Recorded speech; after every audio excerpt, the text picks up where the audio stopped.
Imagine sitting across from someone you once rocked to sleep.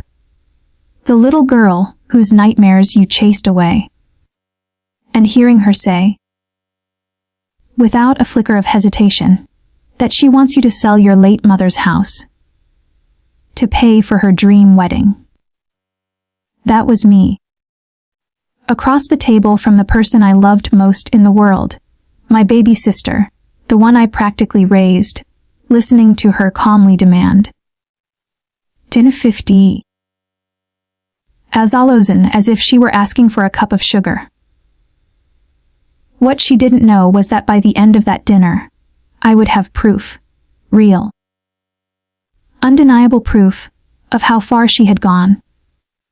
And one day, that proof would play out in front of her entire world. If you've ever been betrayed by your own blood, used, drained, or treated like an ATM instead of a person, you understand the ache behind every word I'm about to share. Tap the like button of your heart if you've ever stood alone against manipulative relatives, because this story is for you. It's about standing your ground when the people you love most forget that love isn't measured in dollars. My name is Judith. I'm 38, and my life has been a lifetime of being the big sister, the caretaker, the problem solver, the built-in parent. From the moment Emma could walk, I was the one tying her shoes, braiding her hair, wiping away her tears. When she fell off her bike, she came running to me, not Mom. When thunder shook the windows, it was my bed she crawled into. Every county fair, every late night fever, every scraped knee, I was hers before anyone else's. I was 10 years old, soothing a crying toddler while our mother worked double shifts. By the time I graduated high school, raising Emma was less a responsibility and more a rhythm I didn't know how to stop. So when Mom got sick, really sick, taking care of her felt like breathing.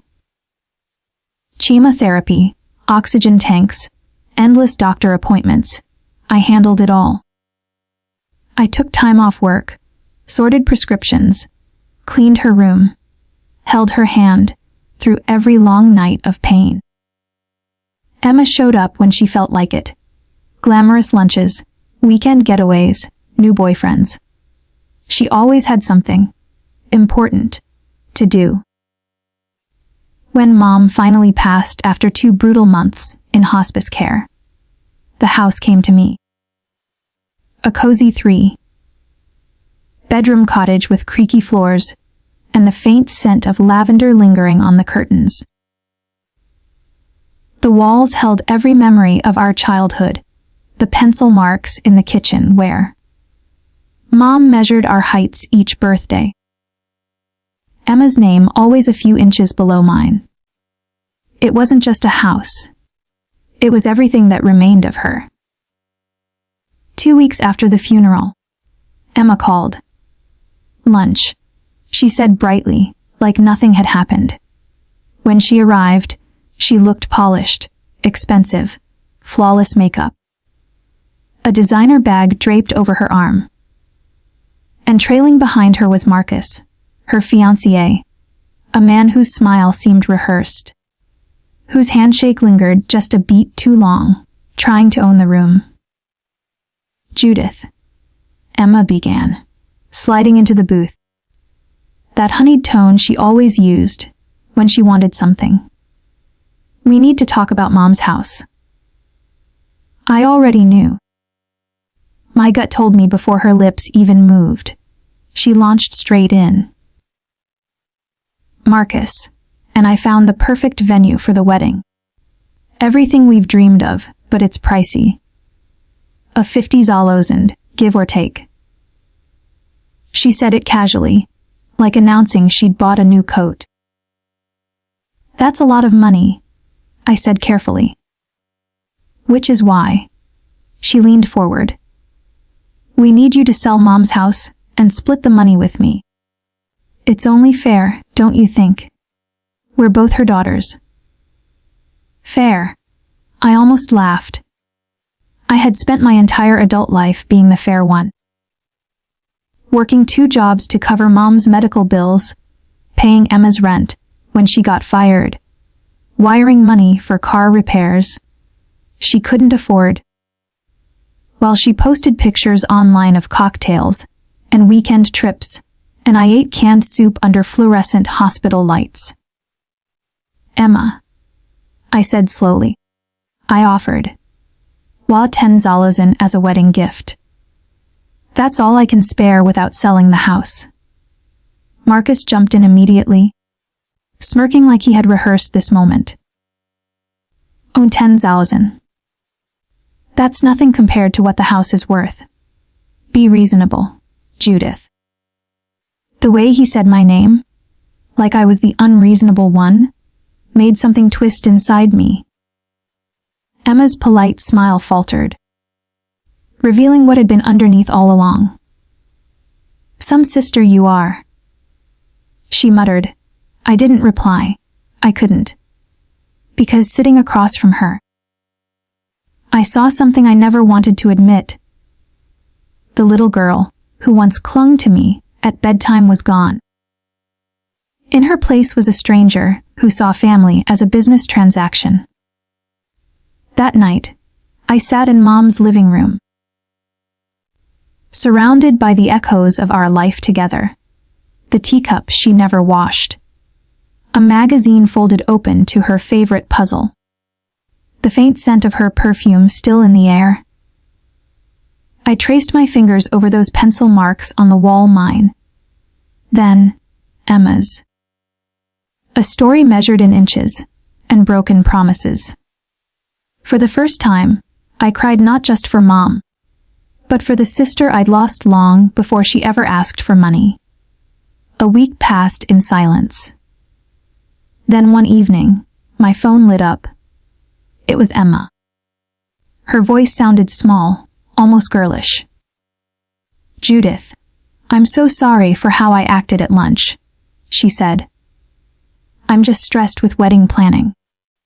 You know how it is. Can we start over? Let me take you out for your birthday. Just family dinner at that Italian place downtown. It'll be nice.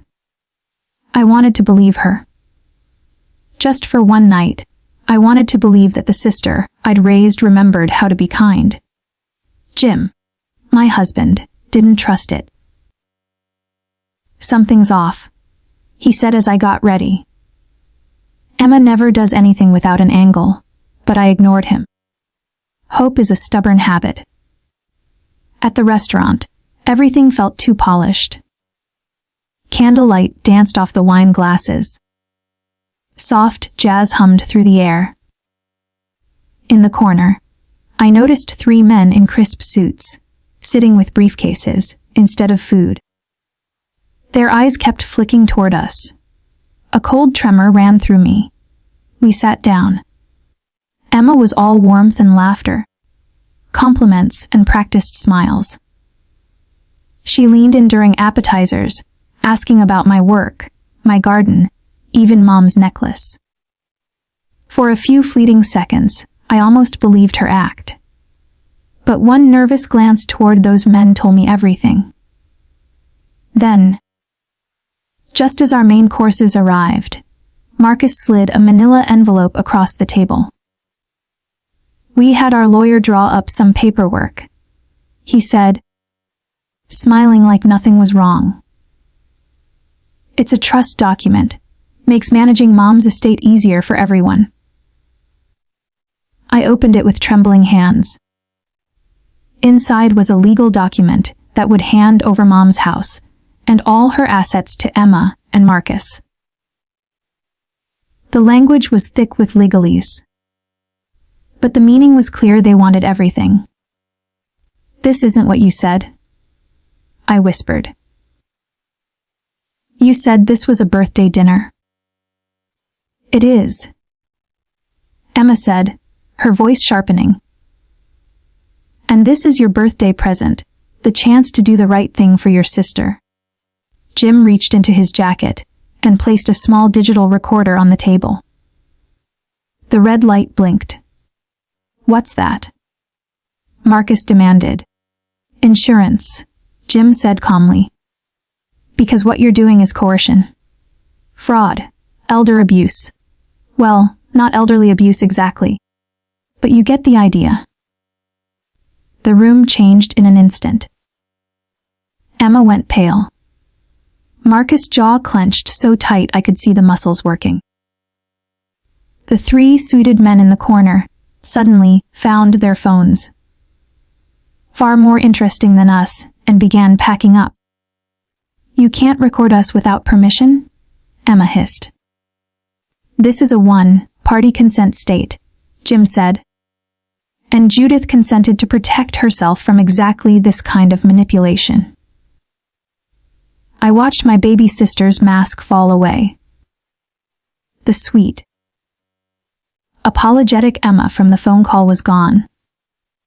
In her place was someone I barely recognized, a person willing to trick, pressure, and steal from me to get what she wanted. We left without signing a single thing. The lawyers scattered like roaches when the lights came on. I went home knowing the sister I'd loved my whole life had tried to rob me blind. But it wasn't over. 2 weeks later, driving past the community center, I saw cars lined up, string lights twinkling in the windows. Emma's engagement party. The one I hadn't been invited to. "Pull over," I told Jim. "Judith, what are you doing?" Something I should have done years ago. I walked into that party, the digital recorder tucked in my purse. And there she was, Emma, center of the room, flowing white dress, laughing, accepting congratulations, completely unaware that tonight, the truth would follow her home. Marcus stood beside her, playing the perfect fiancé for the crowd of friends and family. The party was stunning, fairy lights draped from the ceiling, flowers everywhere, a table overflowing with expensive catering. It was the kind of celebration Emma had always dreamed of, elegant, Instagram, worthy, and funded by someone else's money. When the toast began, glasses clinked and stories of Emma and Marcus's perfect love filled the room. Friends gushed, relatives praised. And then I stood up. "I wasn't planning to speak tonight," I said, my voice carrying across the suddenly quiet room. "But I can't stand here and watch this celebration knowing what I know." Emma's smile froze. Marcus stiffened. 2 weeks ago, I continued. I was invited to what I thought was a birthday dinner. Instead, I was ambushed by lawyers and pressured to sign away my mother's house. My baby sister tried to steal my inheritance to pay for this party. Gasps rippled through the crowd. A glass clattered to the floor. Emma's face went from pale to bright red. I pulled the recorder from my purse and pressed play. Emma's voice filled the room, sharp and demanding. "Just sign the papers. Judith, split the money. It's only fair." Marcus followed, cold and calculated. 10,000 is nothing. Don't be selfish.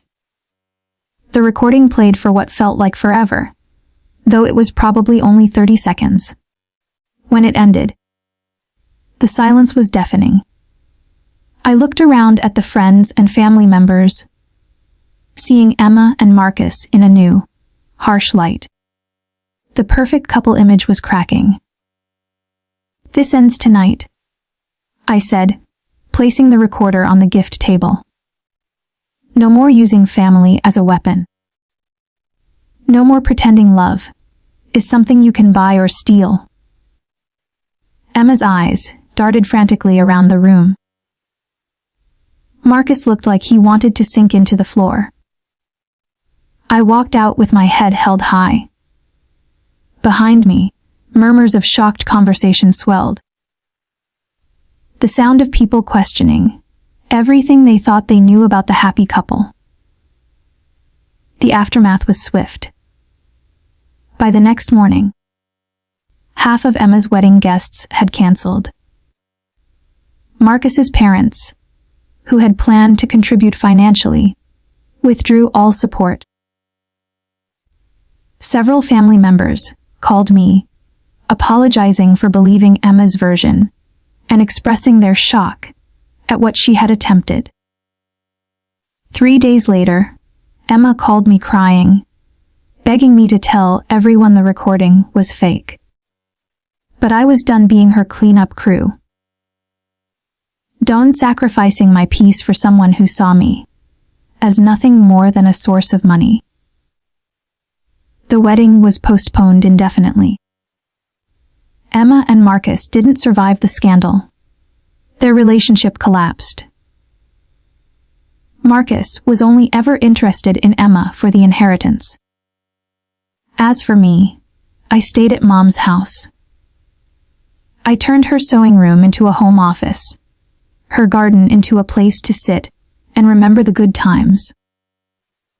The lavender scent still lingers, and I still find her reading glasses in random places.